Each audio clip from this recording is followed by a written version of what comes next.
ناظرین کرام، 3 قسم کی عورتوں پر روزہ رکھنا جائز نہیں ہے۔ 3 عورتیں کسی بھی حال میں رمضان کے مہینے میں روزہ نہیں رکھ سکتی ہیں۔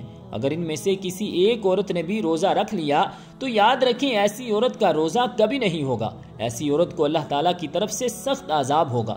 ناظرین کرام، روزے کی فرضیت کی 3 شرطیں ہیں: اسلام، بالغ، ہوش و حواس اور عاقل ہونا۔ یعنی کہ روزے ایسے تمام مسلمان مرد اور عورت پر فرض ہیں جو عاقل ہو اور بالغ ہو اور جو اپنے ہوش و حواس میں ہو، یعنی کہ جو پاگل اور دیوانہ نہ ہو۔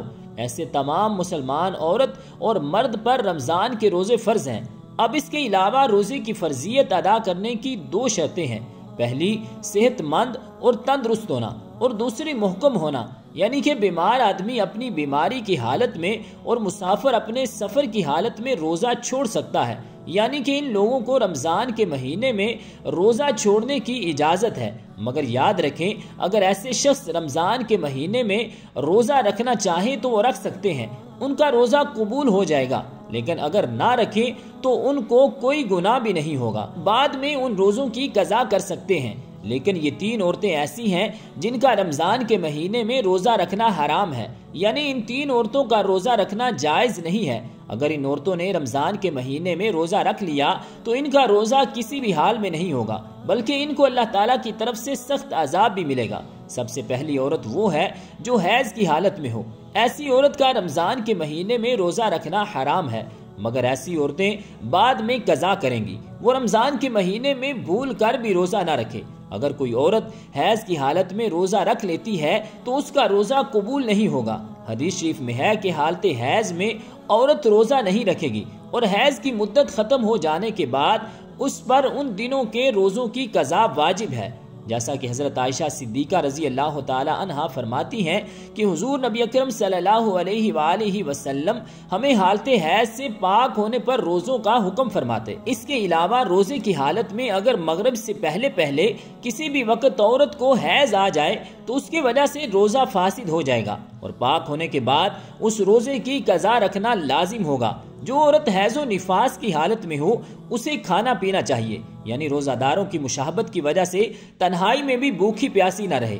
البتہ اس کے برعکس اگر حائضہ عورت دن کا کچھ حصہ گزرنے کے بعد پاک ہو گئی تو اب دن کے بقیہ حصے میں کھانے پینے سے رکا رہنا چاہیے۔ ناظرین کرام، دوسری عورت وہ ہے جو نفاس کی حالت میں ہو۔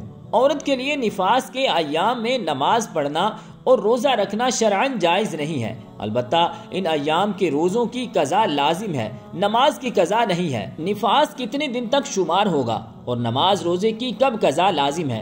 ناظرین کرام، اگر کسی خاتون کے ہاں پہلی ولادت ہو اور نفاس کا خون 40 دن مکمل ہونے پر بھی بند نہ ہو تو اس صورت میں 40 دن تو نفاس کے شمار ہوں گے اور اس سے زائد ایام استحاضہ کے شمار ہوں گے۔ غسل کے بعد ان ایام کی ہر نماز کے وقت کے لیے استنجا کرنے کے بعد باوضو ہو کر نماز ادا کرنا لازم ہوگا، اور استحاضہ کے دوران عورت روزہ بھی رکھے گی۔ اور اگر نفاس کا خون 40 دن سے بڑھ جائے اور اس عورت کے ہاں پہلے بھی بچے کی ولادت ہوئی ہے تو اس صورت میں اس پہلے بچے کی پیدائش کے موقع پر جتنے دن خون آنے کی عادت ہے اتنے دن کا خون نفاس شمار ہوگا، اور باقی بیماری کا خون شمار ہوگا۔ ان باقی دنوں میں رہ گئی نمازوں کی قضا بھی کرنی ہوگی، اور روزے جو چھوٹ گئے ہیں وہ بھی رکھنے ہوں گے۔ اور اگر خون 40 دن کے اندر بند ہو جاتا ہے تو وہ مکمل ایام نفاس کے شمار ہوں گے۔ ان دنوں میں روزہ نہیں رکھے گی اور نماز بھی ادا نہیں کرے گی، تاہم روزوں کی بعد میں قضا کرنی ہوگی۔ ناظرین کرام، تیسری عورت وہ ہے جو حاملہ ہو۔ ایسی عورتوں کا رمضان کے مہینے میں روزہ رکھنا حرام تو نہیں ہے، لیکن ایسی عورتوں کو روزہ چھوڑنے کی اجازت ہے، یعنی حمل والی اور اپنے بچوں کو دودھ پلانے والی عورتوں کو اگر اپنے روزے کی وجہ سے اپنی یا اپنے بچے کی جان جانے کا خطرہ ہو تو ایسی عورتوں کو اجازت ہے کہ وہ روزہ نہ رکھیں۔ اگر حاملہ عورت کو ظن غالب ہو کہ روزہ رکھنے کی صورت میں خود اس کی جان یا بچے کی جان کو خطرہ ہو سکتا ہے تو اس حالت میں عورت روزہ چھوڑ سکتی ہے اور بعد میں قضا کرنا واجب ہے۔ لیکن اگر شوہر مالدار ہے، کوئی دودھ پلانے والی عورت رکھ سکتا ہے، تو دودھ پلانے کی وجہ سے ماں کو روزہ چھوڑنا درست نہیں ہے۔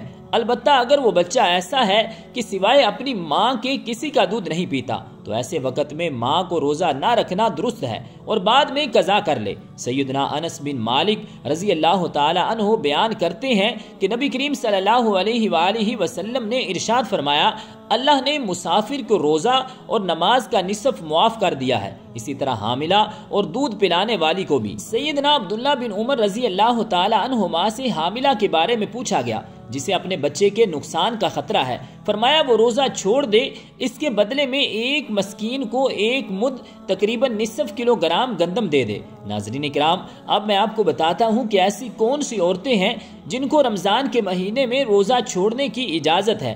نمبر 1، اگر کوئی عورت سفر کی حالت میں ہو یا بیماری کی حالت میں ہو یا پھر اپنے بڑھاپے کی وجہ سے اتنی زیادہ کمزور ہو گئی ہو، اگر اس نے روزہ رکھ لیا تو اس کی جان جانے کا خطرہ ہو سکتا ہے، تو ایسی عورتوں کے لیے روزہ چھوڑنے کی اجازت ہے۔ مگر ایسی عورت کو چاہیے کہ اگر وہ بعد میں صحت مند اور تندرست ہو جائے تو وہ ان روزوں کی قضا کرے، اگر بعد میں وہ پھر دوبارہ صحت مند نہ ہو سکی تو اسے چاہیے کہ وہ ان روزوں کا کفارہ ادا کر دے، اور کفارہ یہ ہے کہ ہر ایک روزے کے بدلے میں کسی مسکین کو 2 وقت پیٹ بھر کر کھانا کھلایا جائے۔ نمبر 2، اگر کسی عورت کو روزے کی حالت میں سانپ نے ڈس لیا، اس کی جان جانے کا خطرہ بن گیا، تو ایسی عورتوں کو بھی حکم ہے کہ وہ اپنے اس روزے کو توڑ سکتی ہیں، اس کو کوئی گناہ نہیں ہوگا، لیکن بعد میں جب وہ صحیح ہو جائے تو اس روزے کی قضا کرے گی۔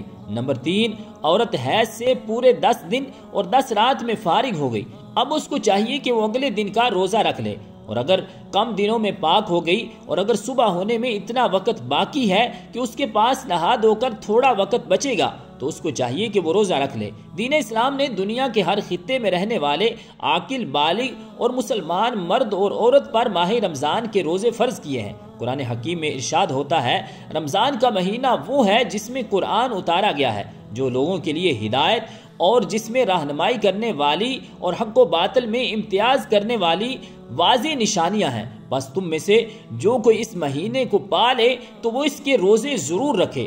فرض کی عدم ادائیگی قابل تعزیر ہے، لیکن اسلام چونکہ بطور دین سہل العمل ہے، اس لیے اس میں جبر نہیں، جیسا کہ قرآن حکیم میں ارشاد باری تعالیٰ ہے، دین میں کوئی زبردستی نہیں۔ اس لیے سفر، بیماری اور خواتین کی حالت حمل وغیرہ میں روزہ رکھنے میں رعایت دی گئی ہے۔ اگر ان حالتوں میں روزہ نہ رکھا جائے تو ان کے ختم ہونے کی مدت کے بعد رمضان کے چھوڑے گئے روزوں کی قضا کرنا ضروری ہے۔ اللہ پاک ہمیں بہتر عمل کرنے کی توفیق اور ہمت عطا فرمائے اور ہمیں نیکوکار لوگوں میں شامل کرے، آمین، بجاہ النبی الکریم الامین۔